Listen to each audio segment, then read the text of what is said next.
does Commissioner Bridget Thorne and so many others. And then it refers to they attack him for being black. They attack him, not anyone else, just they attack the black man. They're not talking about Miss Thorne or Marjorie Taylor Greene. They're talking about us.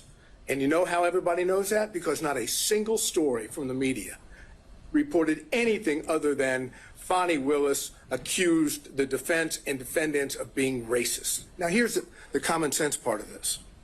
If you follow the state's position on forensic misconduct, Fani Willis could all day long talk about race. She could say the defendants, I'm not saying they're guilty or not guilty, but they're racist. They're racist. They're racist. And according to the state's position on forensic misconduct, that wouldn't be a problem. Obviously, that makes no sense whatsoever. The issue here that we've dealt with on forensic misconduct is not simply the church speech. It's why she did it, how she did it, calculated, and all the other things that we talked about with the testimony of Wade and Willis in this case. Let's go to the relationship issues and the cell phones briefly. No one knew that there was a relationship between Wade and Willis, according to Wade and Willis. Not a soul was ever told that they were dating or that there was an intimate relationship, ever.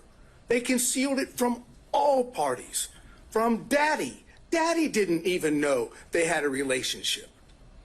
Suggest that somehow in the beginning of 2021, January to whatever it was into April, that they couldn't have met in Hapeville. They didn't meet anywhere that would allow the public to see them. That's the reason why they were meeting at Yeartie's, because no one else was ever there. Remember the testimony? Who else was there besides Mr. Wade and Miss Willis? Both of them agreed. No one ever went there except them. They didn't go to where Daddy was in Miss Willis's house because Daddy was there and Daddy would know. No other prosecutors knew. No one knows except who? The one person that knew was Bradley and Yeartie. Yeartie was the best friend at that time of Miss Willis, and Bradley was the partner of Wade. Now, the only way that the only way that Bradley can walk away from I have very little time, so I'll skip that. Let's go to something. Motive. That's an issue. Whose motive in this case is the strongest? Fani Willis, Nathan Wade. Because if they